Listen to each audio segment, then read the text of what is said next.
한때 전 세계를 주름잡던 강대국이 점점 경쟁력을 잃어가면서 정체성의 위기를 겪는다면 어떨까요? 이런 상황에서 과거의 영광을 되찾으려는 노력과 현실적인 제약 사이에서 고민하는 나라가 있습니다.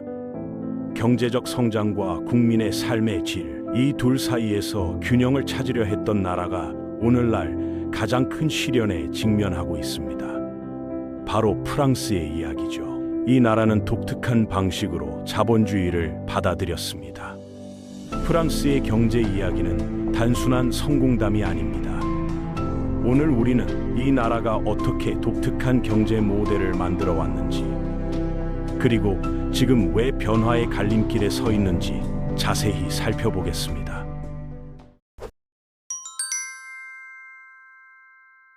산업혁명이 전 세계를 휩쓸던 시기, 대부분의 유럽 국가들이 거대한 공장과 기계화에 모든 것을 걸었던 반면 프랑스는 조금 다른 길을 걸었습니다. 이는 의도적인 선택이었을까요?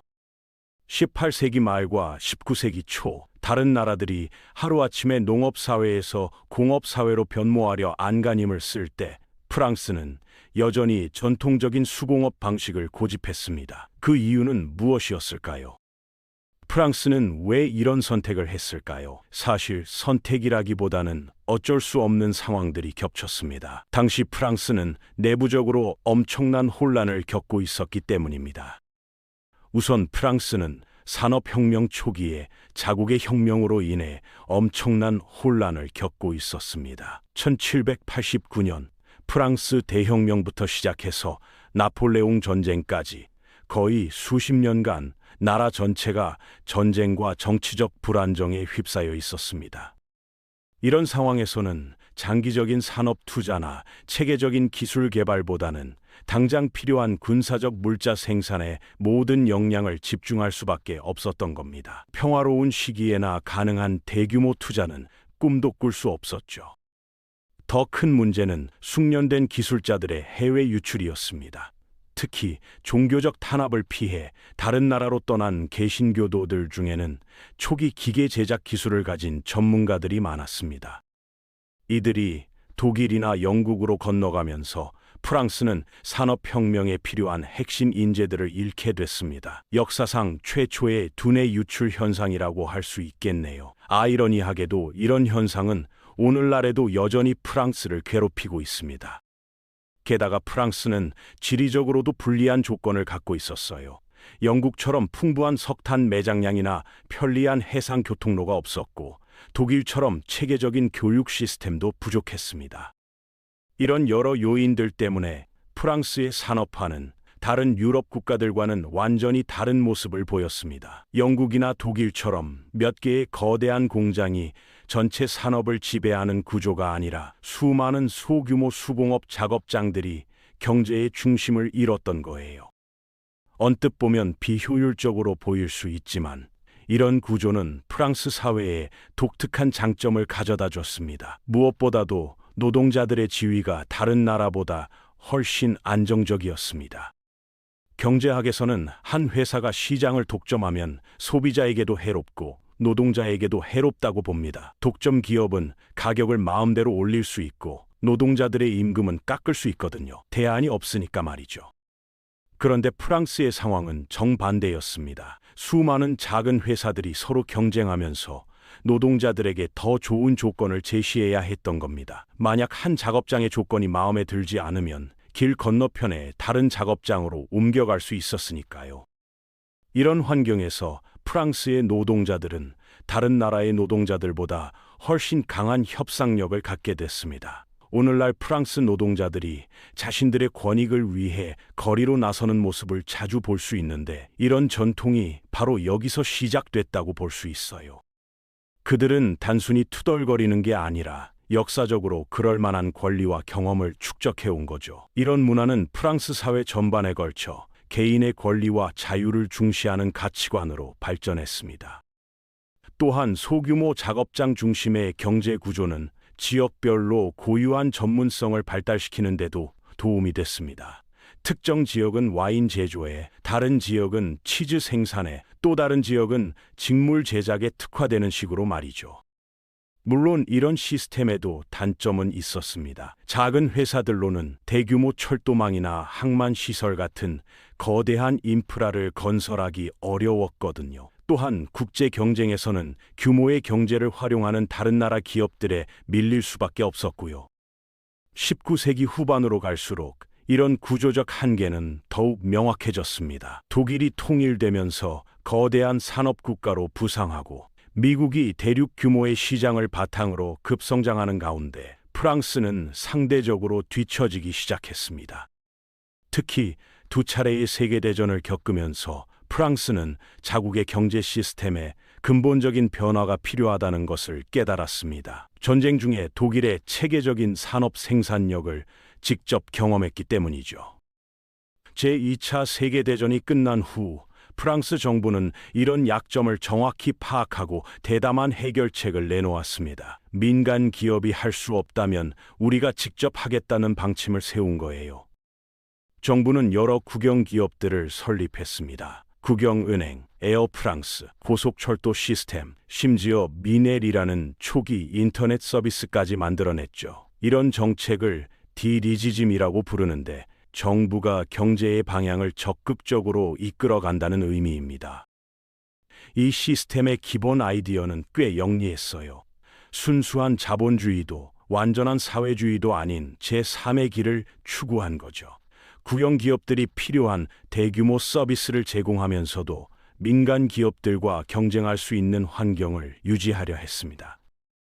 정부 입장에서는 단순히 이윤만 추구하는 게 아니라 국민 전체의 이익을 고려할 수 있었고, 시장에서는 여전히 혁신과 효율성을 추구하는 경쟁이 이뤄질 수 있었거든요. 이는 매우 정교한 균형 감각이 필요한 접근법이었습니다. 예를 들어 전력 공급은 국영 기업인 EDF가 담당하지만 전자제품 제조는 민간 기업들이 자유롭게 경쟁하도록 하는 식이었죠. 핵심 인프라는 국가가 책임지되 소비재 생산은 시장에 맡긴다는 원칙이었습니다. 실제로 이런 접근 방식은 꽤 성공적이었습니다. 프랑스의 고속철도 TGV는 세계 최고 수준의 기술력을 자랑하게 됐고, 에어프랑스는 글로벌 항공업계의 주요 플레이어로 성장했어요. 더 중요한 건 이런 국영 기업들이 많은 일자리를 제공하면서 사회 안정에 기여했다는 점이죠. 또한 이 시기에 프랑스는 핵에너지 개발에도 국가적 역량을 집중했습니다. 오늘날 프랑스가 전력의 70% 이상을 핵에너지로 공급할 수 있게 된 것도 이때의 정책적 선택 덕분입니다. 하지만 모든 정책에는 예상치 못한 부작용이 따르기 마련입니다. 프랑스의 디리지즘 시스템에도 중대한 문제가 있었어요. 바로 인플레이션 문제였습니다. 국영 기업들이 고용을 늘리는 것을 최우선으로 하다 보니 실업률은 크게 떨어졌지만 경제 전체적으로는 균형이 깨지기 시작했던 거죠. 경제학에서는 실업률이 너무 낮으면 오히려 인플레이션이 발생한다고 봅니다. 간단한 예를 들어보겠습니다. 한 마을에 빵집이 10개 있고 빵을 만들 수 있는 사람이 9명뿐이라고 가정해 봅시다. 이때 10번째 사람이 나타나서 빵 만드는 일을 배우려고 하면 기존의 9명은 자신들의 몸값이 올랐다는 걸 깨닫게 됩니다. 우리 없이는 빵을 만들 수 없잖아 라면서 더 높은 임금을 요구하게 되죠. 빵집 주인들은 어쩔 수 없이 임금을 올려주고 그 비용을 빵 가격에 반영할 수밖에 없습니다. 결국 빵 가격이 오르는 거예요. 1970년대와 1980년대 프랑스에서 정확히 이런 일이 벌어졌어요. 국영 기업들이 고용을 늘리면서 실업률은 낮아졌지만 전체적인 생산성 향상은 따라주지 못했습니다. 결국 물가만 오르는 상황이 된 거죠.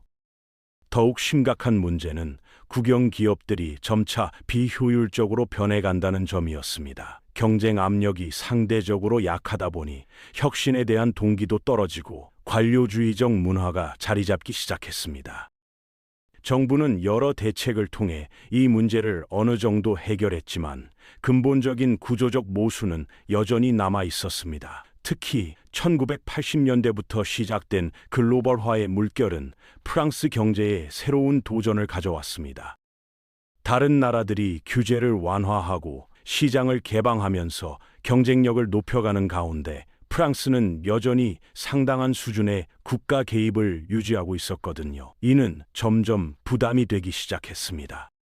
오늘날 프랑스가 직면한 가장 큰 문제는 바로 이런 역사적 유산과 현실적 필요 사이의 갈등입니다. 한편으로는 관대한 복지제도와 강력한 노동자 보호, 일과 삶의 균형을 중시하는 문화를 유지하고 싶어 합니다. 이런 것들이 프랑스다움을 보여주는 핵심 가치들이니까요. 실제로 프랑스 국민들은 이런 가치들에 대해 강한 자부심을 갖고 있습니다. 하지만 다른 한편으로는 독일, 미국, 아시아 국가들과의 치열한 경제 경쟁에서 살아남아야 하는 현실에 직면해 있어요. 더욱 심각한 건 인구 고령화 문제입니다. 젊은 세대는 점점 줄어들고 있는데 은퇴한 세대를 부양해야 하는 부담은 계속 늘어나고 있어요. 이는 연금 시스템에 엄청난 압력을 가하고 있습니다. 게다가 높은 세금과 상대적으로 경직된 노동시장 때문에 젊고 유능한 인재들이 다른 나라로 떠나는 두뇌 유출 현상도 심화되고 있습니다. 실제로 프랑스는 선진국 중에서도 두뇌 유출 비율이 가장 높은 나라 중 하나예요.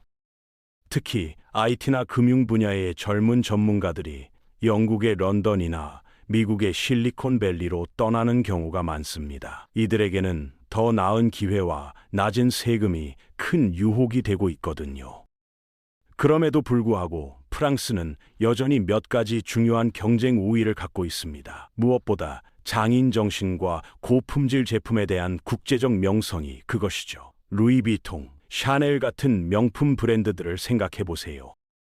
같은 가방이라도 메이드 인 프랑스 라벨이 붙으면 가격이 몇 배는 뛰어요. 이런 부가가치가 높은 산업에서는 여전히 프랑스가 세계 최고 수준을 유지하고 있습니다. 와인, 향수, 요리 등의 분야도 마찬가지죠. 또한 프랑스는 항공 우주 산업에서도 상당한 경쟁력을 갖고 있습니다. 에어버스의 성공은 유럽 협력의 대표적인 사례이면서 동시에 프랑스 기술력의 상징이기도 합니다. 문제는 이런 산업만으로는 전체 경제를 떠받치기 어렵다는 점이에요. 명품 시장은 분명 수익성이 높지만 고용 창출 효과는 제한적이거든요. 결국 프랑스는 전통적인 강점을 유지하면서도 새로운 성장 동력을 찾아야 하는 과제를 안고 있는 셈이죠. 현재 프랑스 정부는 두 가지 상반된 압력 사이에서 줄타기를 하고 있습니다. 경제적 경쟁력을 높이기 위해서는 노동시장의 유연성을 높이고 기업들의 부담을 줄여줘야 한다는 목소리가 높아지고 있어요. 하지만 그런 변화를 추진하려고 하면 노동자들과 시민들의 강한 반발에 부딪히게 됩니다. 프랑스 노동자들은 자신들의 권익을 지키기 위해 거리로 나서는데 주저하지 않거든요. 최근에 연금 개혁 시도가 대규모 파업으로 이어진 것이 대표적인 예입니다.